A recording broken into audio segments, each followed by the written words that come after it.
The morning sun was rising over the Pacific Ocean when the world changed forever. Park Doyen was drinking his third cup of coffee in the Geneva Orbital Station.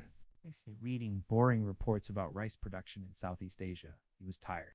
He had been working for 16 hours straight. The job of Secretary General was never easy.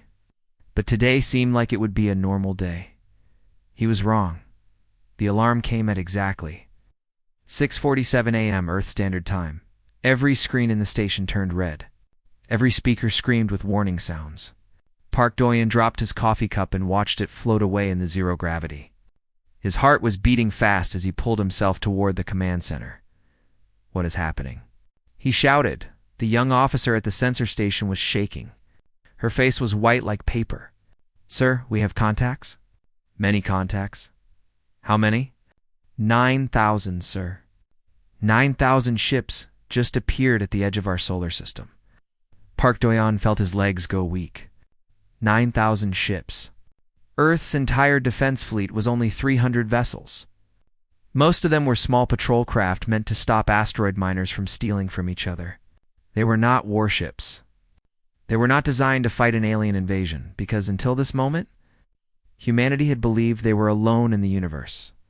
The news spread across Earth like fire. Within 1 hour, every person on the planet knew that aliens existed. Within 2 hours, panic had begun. People ran to stores and bought all the food they could carry. Churches filled with crying families. Governments called emergency meetings. Children asked their parents if the world was ending. In Seoul, President Cho Min-ji sat in her underground bunker and watched the alien fleet move closer on her tactical display. Each ship was massive. The smallest ones were bigger than aircraft carriers. The largest one was 12 kilometers long. A monster of metal and weapons that made human technology look like toys. Admiral Kang Yuna stood beside the president. She was 62 years old, with gray hair cut short and eyes that had seen many difficult things. She had spent her whole life preparing for war, but she had never prepared for this. What are our options? President Cho asked. Admiral Kang was silent for a long moment. We have no good options, Madam President. If they attack, we will lose. Our weapons cannot hurt their shields. Our ships cannot match their speed. The mathematics is simple and terrible. Defense Minister Baek Jin-ho slammed his hand on the table. Then we must negotiate. We must surrender if necessary. We cannot let them destroy our planet. And if surrender means slavery? Admiral Kang asked quietly. What then? Before anyone could answer, the main screen flickered. Static filled the room for 3 seconds. Then a face appeared, and everyone in the bunker stopped breathing. The creature was tall and thin, with skin like black glass. It had 4 arms and a head shaped like a triangle. Its eyes were large and compound, like an insect's eyes, made of thousands of tiny lenses that all seemed to look in different directions at once. When it spoke, its voice was cold and mechanical, translated by some unknown technology into perfect Korean. People of the third planet from your star, the creature said. I am High Executor Vrillen of the Dominion Collective. Your solar system has been claimed by the Dominion. You have been evaluated and designated as a Class 7 labor species. The creature paused, as if waiting for humans to understand their place. You have 12 of your standard hours to surrender all military equipment and vehicles. Your leaders will present themselves to our collection ships for processing. Your population will be organized into work units according to our needs. Resistance is not recommended. Species that resist are removed. The screen showed images. Other planets. Other species. Cities burning. People who were not human running and screaming and dying.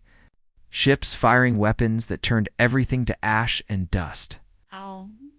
This is the fate of those who resist. You have 12 hours. Use them wisely. The transmission ended.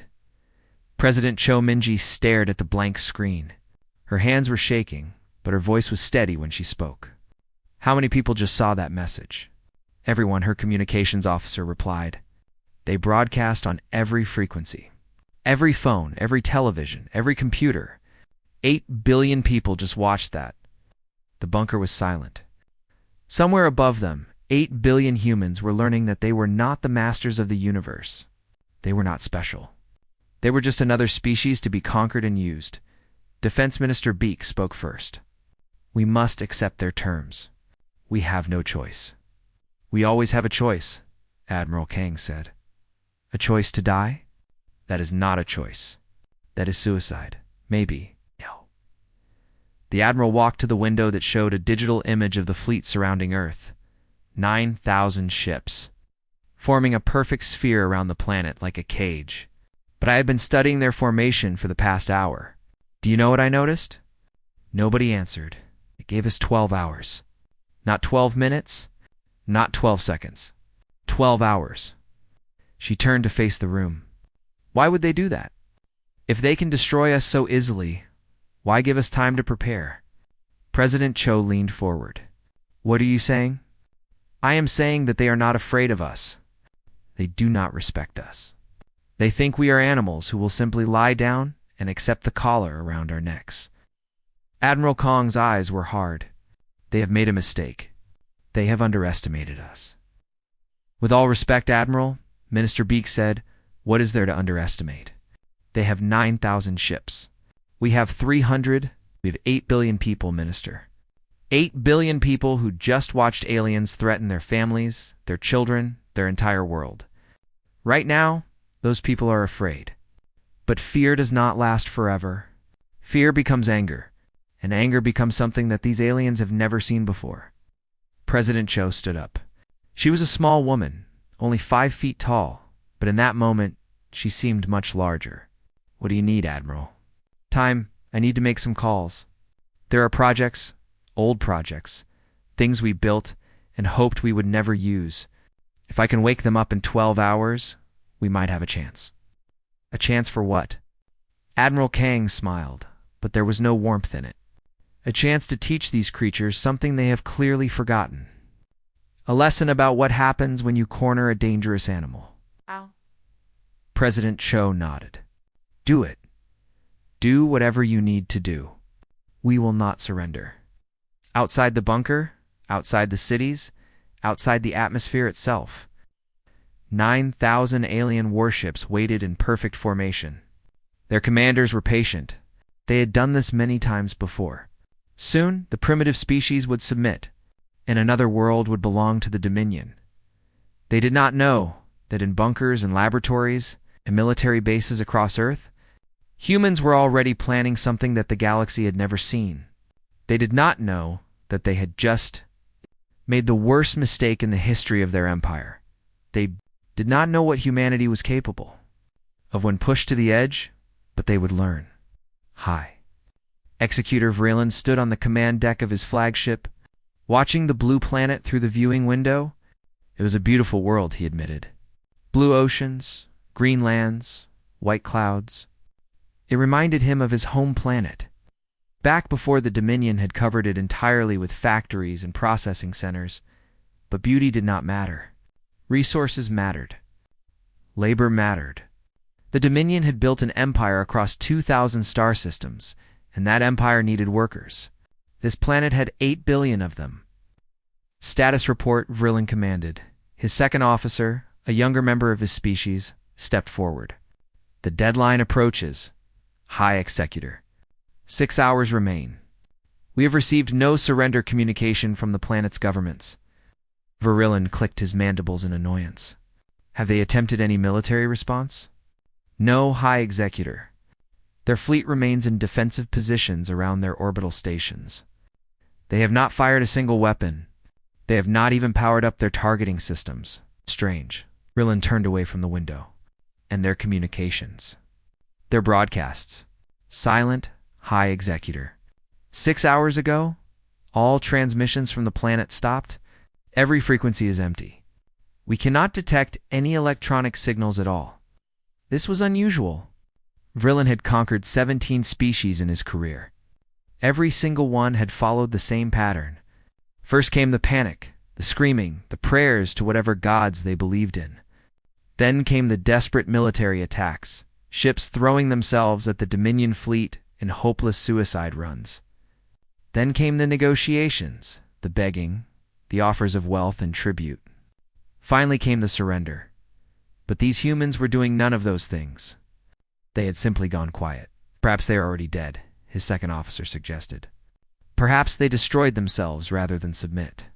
No, Brillen shook his head. Our sensors detect normal life signs across the planet. They are alive. They are simply ... waiting. Waiting for what? Brillen did not answer, because he did not know. Deep beneath the mountains of Gangwon province, in a facility that did not exist on any official map, Dr. Shen Yonji was working faster than she had ever worked in her life. The facility was called Project Heta, named after a creature from ancient Korean legends. The Heta was a beast that could eat fire, that protected cities from disaster. 50 years ago, Earth's governments had come together in secret to build something that could protect humanity from the greatest disaster imaginable. But they had not built it to fight aliens. They had built it to prevent human tyranny. The device was simple in concept, but terrifying in execution.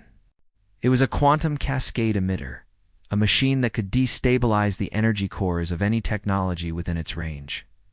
One device could shut down a city. 17 devices positioned correctly could create a chain reaction that would reach the sun itself. It was a suicide weapon, a dead man's switch for the entire solar system. Is it ready? Admiral Kong asked through the secure communication link. Dr. Shin looked at the 17 devices arranged on the laboratory floor. Each one was the size of a basketball, smooth and silver and humming with power that could end everything. They are ready, Admiral.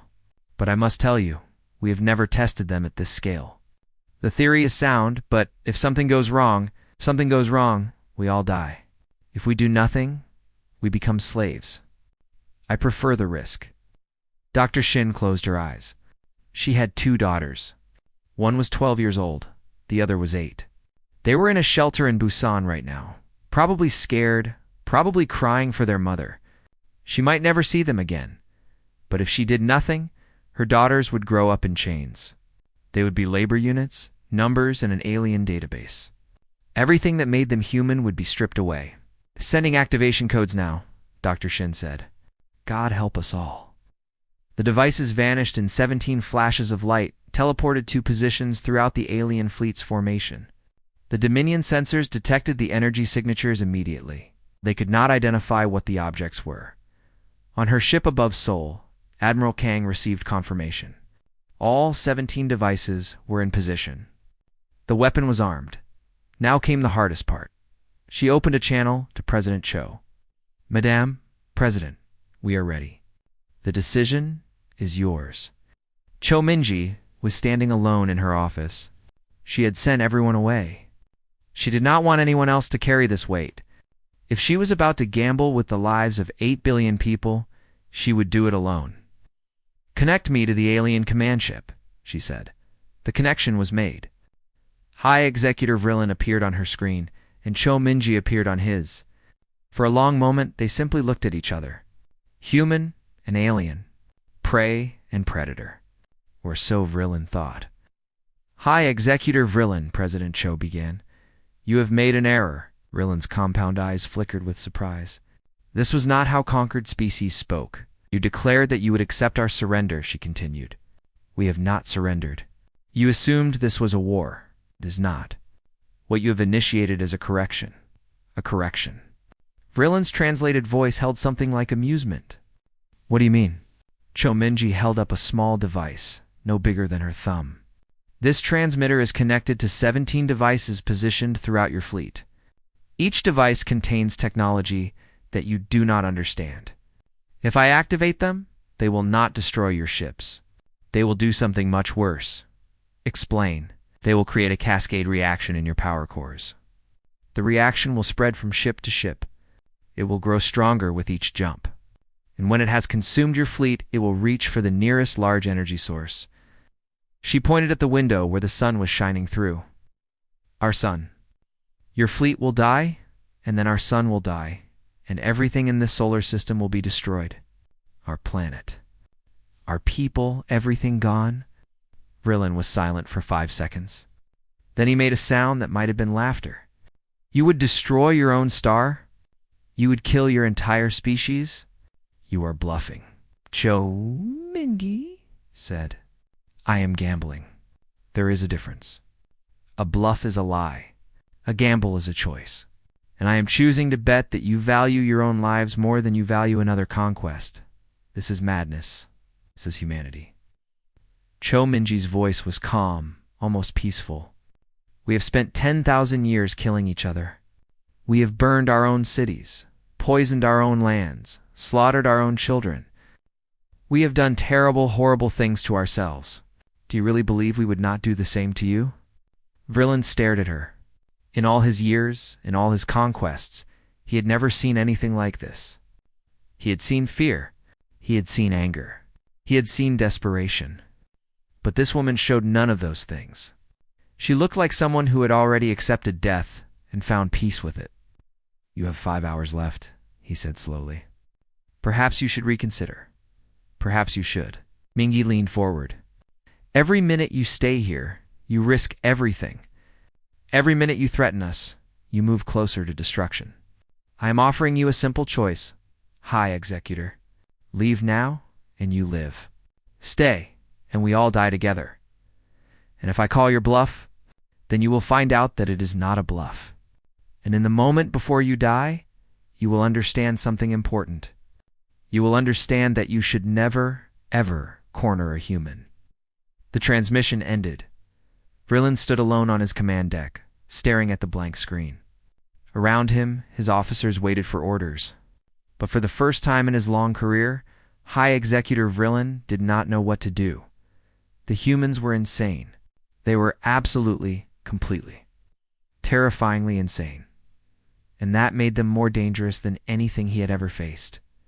Vrillin did not attack. He did not order the sterilization of Earth. Instead, he did something that surprised even himself. He asked for a meeting. The request came 2 hours after President Cho's transmission. Earth's governments debated for 30 minutes before agreeing.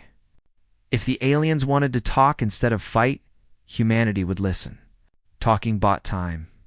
Time meant survival. Lieutenant Commander Lee Hoon-wo was chosen to represent humanity. He was 43 years old, a former university professor who had joined the military's Special Projects Division. His specialty was languages.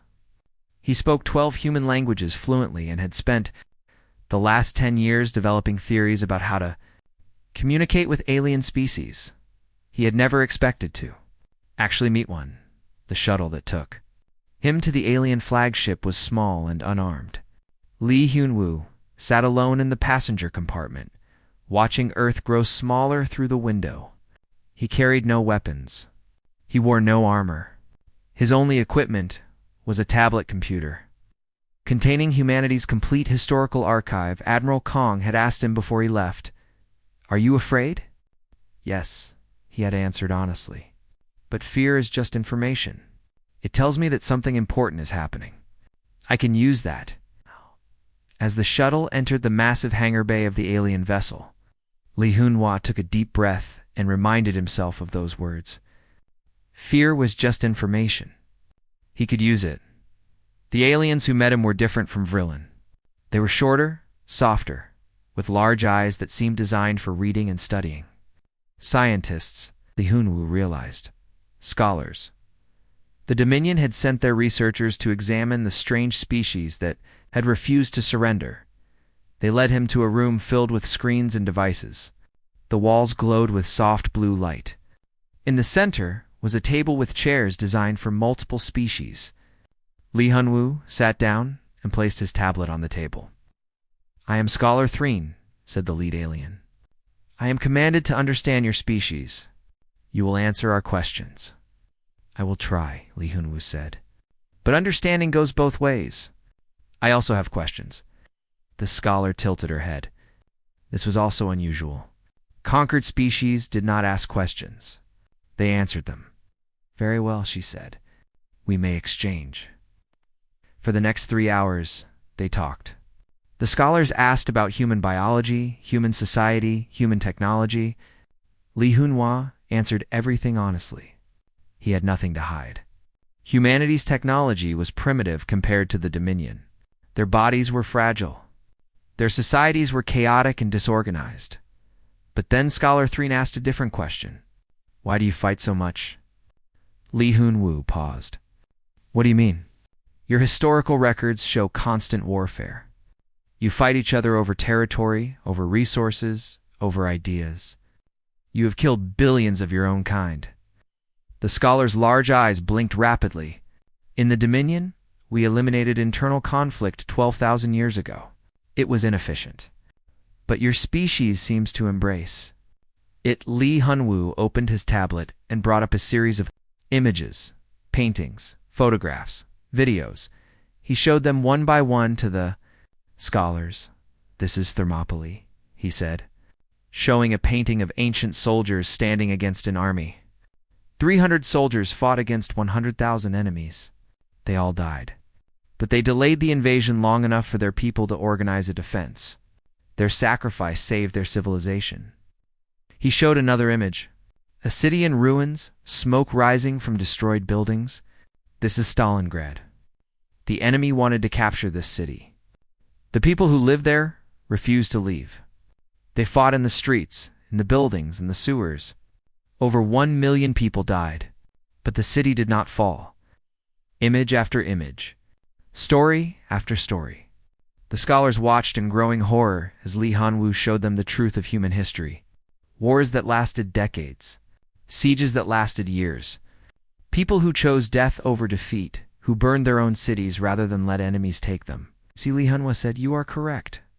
We do fight constantly. We fight each other. We fight nature. We fight ourselves. Fighting is what we do. It is what we are. This is madness, Scholar Threen whispered. This is self-destruction. Yes and no. Li Hunhua leaned forward. We destroy ourselves sometimes, but we also rebuild. After every war, we create something new. After every disaster, we grow stronger.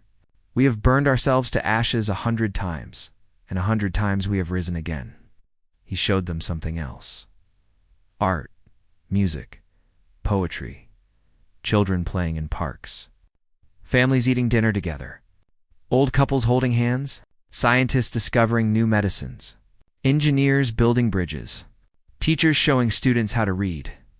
This is also humanity, he said. We create. We love. We hope. We dream. We do terrible things, but we also do beautiful things. And we never, ever stop. Scholar Threen was quiet for a long time. Then she asked the question that would change everything. If we attacked your planet right now with all 9,000 ships, what would happen? Li Hunwu thought about his answer carefully. You would win, he said. Eventually, your technology is superior. Your numbers are overwhelming. You would burn our cities and kill our soldiers and destroy our governments. Then why threaten us? Why not simply surrender? Because winning is not the same as conquering. Li Hanwu's voice was soft, but steady. You could kill every human on Earth. You could bomb us back to the Stone Age, but there would always be survivors, hidden in caves, living in ruins, teaching their children to hate you. He pulled up one more image. A woman holding a baby, standing in front of a destroyed home. Her face was covered in dirt and blood, but her eyes were defiant. That woman lost everything. Her husband, her parents, her home. But she is still standing. She is still fighting. And her child will grow up knowing that the Dominion killed their family. That child will teach their children. And their children will teach their children. For 1,000 years, you would have enemies hiding on Earth, waiting, planning, dreaming of revenge. Scholar Threen looked at the image for a long time. We have never encountered a species like yours, she finally said. No, Li Hanwu agreed. You have not. Most species surrender when faced with overwhelming force. It is logical. It is efficient. It ensures survival.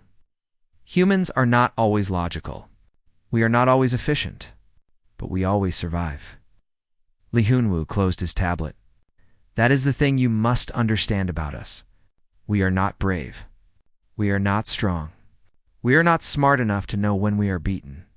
and that makes us very, very dangerous. The scholars spent another hour asking questions. They learned about human religions, human families, human dreams. They learned about art and music and love. They learned about hate and anger and revenge. By the end, they were no longer looking at Lee Hyunwoo with confusion. They were looking at him with something that might have been respect or fear. Perhaps both. When Lee Hyunwoo finally returned to his shuttle, Scholar Threon walked with him to the hangar bay. "I will give my report to High Executive Vrillin," she said. "I will tell him what I have learned." "What will you tell him?" The scholar paused at the doorway. "I will tell him that Earth is not worth the cost. I will tell him that your species is broken and beautiful and terrifying. I will tell him that conquering you would be like trying to hold fire in our hands." She looked at Lee Hyunwoo with her large, ancient eyes. "I will tell him that humanity should be left alone." Lee Hyunwoo nodded. "Thank you. Do not thank me." The scholar turned away. "I am doing this to protect the Dominion, not to help your people. You are dangerous. You are unstable. You are everything that a civilized species should not be." Paused at the door. "But perhaps that is exactly what the galaxy needs." The report from Scholar Threen reached High Executor Vrillin within the hour. He read it 3 times, his compound eyes scanning every word, every image, every piece of data that his scientists had gathered. Then he called for a private meeting with the human leader. The platform was built in 6 hours, floating in the empty space between Earth and the command carrier. It was a simple structure, just metal and glass and air, designed to hold 2 individuals who would decide the fate of billions. High Executor Vrillin arrived with 12 guards, the finest warriors in his fleet. They wore black armor and carried weapons that could vaporize a human in less than a second. They stood in perfect formation, silent and deadly. President Cho Min-ji arrived alone. She stepped off her shuttle wearing a simple dark suit. No armor, no weapons, no guards. She walked across the platform with the calm confidence of someone who had already accepted every possible outcome. The guards tensed. They had expected a delegation, advisors, protection. This human woman had brought nothing but herself. "You came alone," Vrillin said. "Yes." "Why?" "Because this conversation is between you and me. Others would only complicate things." She stood directly in front of him, looking up at his towering form without fear. "And because I wanted you to see something." "What?" "That I am not afraid of you." Vrillin studied her for a long moment. She was small, fragile, soft. Her body could not survive in vacuum. Her bones would break under moderate pressure. Her lifespan was barely a century. By every measure that the Dominion used, she was inferior, and yet she stood before him like an equal. "You have humiliated the Dominion," he said. "No," she replied. "We have survived. There is no humiliation in that. My superiors do not agree.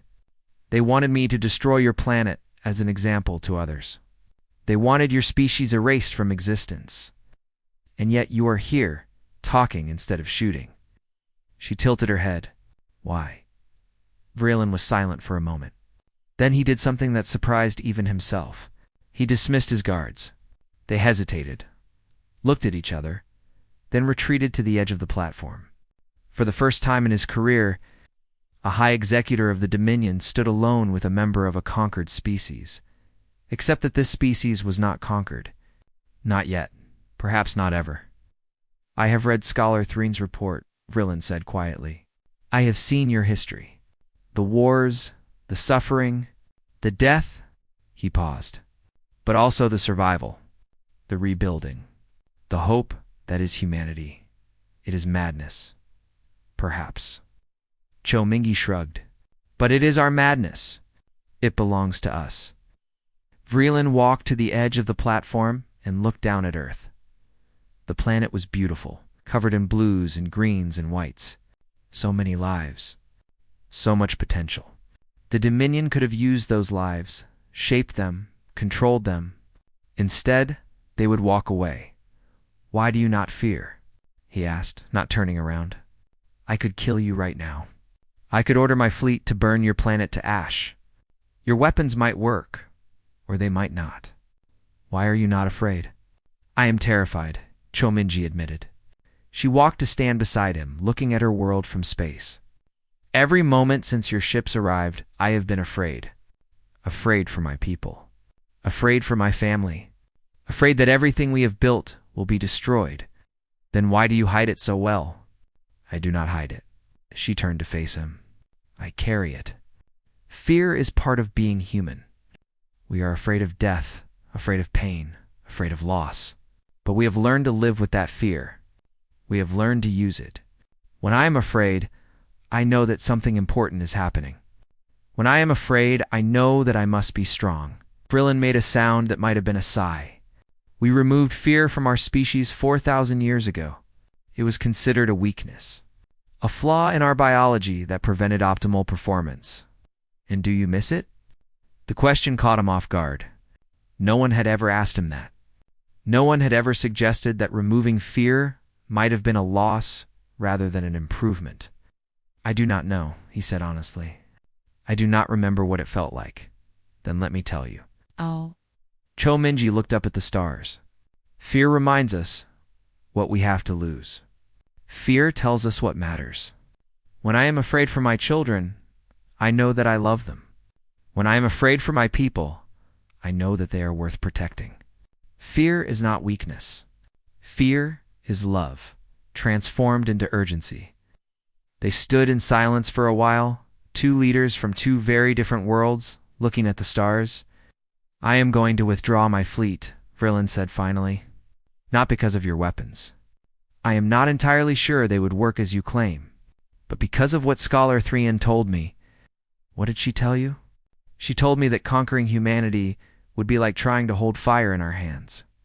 We might succeed for a time, but eventually we would be burned. He turned to face her. The Dominion does not fear death. We do not fear pain, but we fear waste. And conquering your species would be the greatest waste in our history. Thank you, Cho, Mingi said. Do not thank me. This is not a gift. This is a strategic decision. Vrillin began walking back toward his shuttle. But I want to ask you something before I leave. Ask. He stopped and looked back at her. Your cascade devices. The ones you claimed were positioned in our fleet. Were they real? Cho Minji smiled, but there was no warmth in it. They were real. They were activated 2 hours before my broadcast, so you were ready to destroy everything. Yes, even knowing that billions of your own people would die.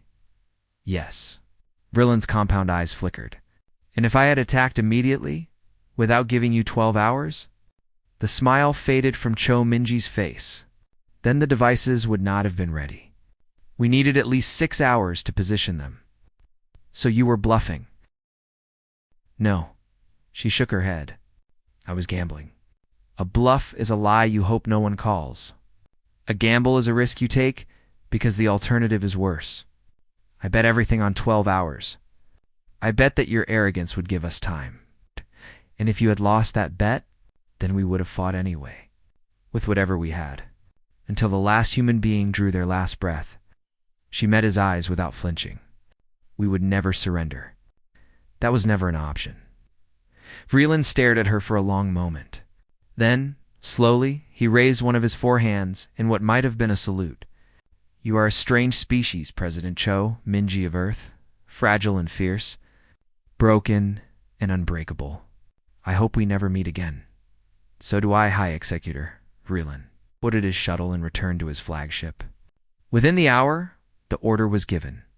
The Dominion fleet began its withdrawal, 9,000 ships turning away from Earth and disappearing into the darkness of space. On the platform, Cho Mingi stood alone, watching them go. Her hands were shaking. Her eyes were wet with tears she had been holding back for days. The weight of what she had done, what she had risked, finally crashed down on her. She had gambled with the lives of 8 billion people. She had threatened to destroy her own world. She had looked into the eyes of an alien conqueror and dared him to blink first. And she had won. Her communicator buzzed. Admiral Kong's voice came through, rough with emotion. Madam President, the fleet is withdrawing. All 9,000 ships. They're leaving. I know, Cho Minji whispered. I know, what do we do now? Cho Mingi looked at her planet, beautiful and blue and still alive. 8 billion people who would wake up tomorrow and go to work, go to school, kiss their families, dream their dreams. They would never know how close they had come to losing everything. Now, she said, we prepare. Because they will be back someday. Or others like them. And when that day comes, we will not need to gamble. She wiped her eyes and stood straight. We will be ready. The news spread like fire through dry grass. Within days, every species under Dominion control had heard the story. A primitive planet on the edge of the galaxy had faced the Dominion fleet. 9,000 warships, more than enough to conquer a dozen worlds. And the fleet had turned around and left without firing a single shot. The official Dominion report called it a strategic repositioning. Nobody believed that. The unofficial reports were more interesting. They spoke of weapons that could destroy stars. They spoke of a species so savage that they had killed billions of their own kind. They spoke of a small woman who had stood alone before the High Executor, told him that her people would rather die than kneel. Some of the reports were exaggerated. Some were accurate. But all of them agreed on one thing. Humanity was different. Humanity was dangerous. Humanity had done what no other species had ever done. Humanity had said no. On the planet Threen, in a sector that had been under Dominion control for 3,000 years, a young engineer named Calvar listened to the reports with growing excitement. His species, the Velen, had surrendered to the Dominion without a fight. They had accepted their place as workers and servants. They had been told it was the only logical choice, but the humans had proven that there was another choice. A terrible choice, perhaps. A dangerous choice. But a choice nonetheless. Calvar began to organize meetings. Secret meetings in basements and abandoned factories. He showed others the human historical archive that Li Hunwu had shared with the Dominion scholars. He showed them Thermopylae. He showed them Stalingrad. He showed them ordinary people standing against impossible odds and refusing to give up. We can do this, he told his fellow Velen. We can be free. But they will destroy us, someone argued. They have weapons. They have ships. We have nothing. The humans had nothing too. They had 300 ships against 9,000. But they had something more important than weapons. As Calvar stood tall, his gray skin reflecting the dim light, they had the will to fight. They had the courage to say no, and that was enough. Within a year, the Velen uprising had begun. It was bloody. It was costly. Thousands died in the first months alone, but they did not stop. They remembered the humans. They remembered that there was always another choice. Within 5 years, the Velen were free. They were not alone. Across the galaxy, other species began to resist. The Dominion, which had not faced serious opposition in 8 centuries, suddenly found itself fighting on dozens of fronts. Their resources were stretched thin. Their armies were exhausted. Their confidence was shaken, and through it all, one document circulated among the rebels. Li Haianwu's historical archive. The story of human resistance. The proof that even the weakest could stand against the strongest if they had enough courage and enough stubbornness and enough hope on Earth. The changes were equally profound. Admiral Kung Yuna oversaw the construction of a new fleet. Not the small patrol ships they had before, but real warships, designed to fight and win against alien technology. Scientists studied the Dominion vessels that had been observed during the confrontation. Learning their weaknesses, developing countermeasures, Dr. Shin Yun-ji dismantled Project Heta. The Cascade devices were too dangerous to exist, even as a last resort. But she kept the designs locked in a secure vault deep underground. Some nightmares were worth remembering. President Cho Minji served 3 more terms before finally retiring. She had become a symbol of humanity's spirit, the woman who had looked extinction in the eye and refused to blink. But she never forgot how close they had come. Every night before she slept, she remembered the feeling of standing on that platform, alone, gambling everything on a bluff. Not a bluff, she reminded herself. A gamble. There was a difference. She retired to a small farm in the countryside, surrounded by mountains and rice fields. Sometimes reporters would find her there, asking about the day she had saved the world. I did not save the world, she would tell them. Humanity saved itself. I just gave us a chance. But you were ready to destroy everything. Your own people. Your own planet. Yes. Her eyes would grow distant, and I would do it again. Not because I wanted to die, because I wanted to live free. Those are not the same thing. 20 years after the Dominion fleet withdrew, Earth received its first alien visitors. They were not Dominion. They called themselves the Liberation Accord, a coalition of species that had freed themselves from Dominion control. Many of them had studied the human historical archive. Some of them had fought and died with human words on their lips. The ambassador from the Velen species, an elderly male named Kalvar, requested a personal meeting with the human delegation. He was met by No Soyoung, a young diplomat who had grown up hearing stories of the invasion. "We owe you everything," Kalvar said, his voice rough with emotion. "Your archive, your stories, they gave us hope when we had none." "We are honored," No Soyoung replied. "But we only did what any species would do. We protected our home." "No," Kalvar shook his head. "Other species surrendered. Other species accepted their fate. Your species chose to fight. That is not normal. That is not logical. That is... ... He paused, searching for the right word. "Human," he finally said. "That is human." Yeah. The Liberation Accord had many questions. They wanted to understand how humanity had developed such a fierce spirit.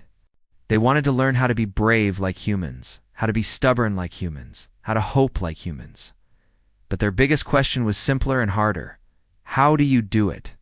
Kalvar asked. "How do you carry so much fear and pain and still choose hope?" No Soyoung thought about her grandmother who had survived the war. She thought about her mother, who had been born in the shelters beneath Seoul while alien ships circled overhead. She thought about all the generations of humans who had suffered and struggled and kept going anyway. "We remember," she said. "We remember everything. Every tragedy. Every triumph. Every mistake. Every victory. We write it down. We teach our children. We build monuments and sing songs and tell stories." She looked at the alien ambassador with eyes that held 1,000 years of human history. "We carry our past with us, not as a burden, but as a foundation. We remember the darkness so that we can appreciate the light. We remember the pain so that we can understand joy. We remember the fear so that we know when to be brave." Kalvar nodded slowly. "And that is enough? Memory alone is enough to sustain you. Memory and choice." No, Soyoung smiled. "Every morning we choose to get out of bed. Every day, we choose to keep going. Every night, we choose to believe that tomorrow will be better. It is not always easy. Sometimes it is the hardest thing in the universe, but we choose it anyway." The question hung in the air. Why did humans keep fighting when the odds were against them? Why did they keep hoping when hope seemed foolish? Why did they keep loving when love only brought pain? No Soyoung thought for a long moment. Then she gave the only answer that made sense, because the alternative is giving up. And humans do not give up. We are stubborn. We are foolish. We are broken and scarred and imperfect in 1,000 ways. But we never, ever stop. She extended her hand to Kalvar in the human gesture of friendship. That is what it means to be human. That is why the Dominion feared us. Not because of our weapons. Not because of our technology, but because we simply would not quit. Kalvar took her hand. His gray fingers wrapped around her small human ones. "Then perhaps," he said quietly, "the galaxy could use more of that." Outside the meeting room, the stars burned cold and bright. Somewhere out there, the Dominion was still powerful, still dangerous, still watching. Somewhere out there, other species were fighting for their freedom, dying for their dreams, hoping for a better future. And on one small blue planet, circling one ordinary yellow star, humanity continued to do what it had always done. It survived. It grew. It dreamed. And it never, ever gave up.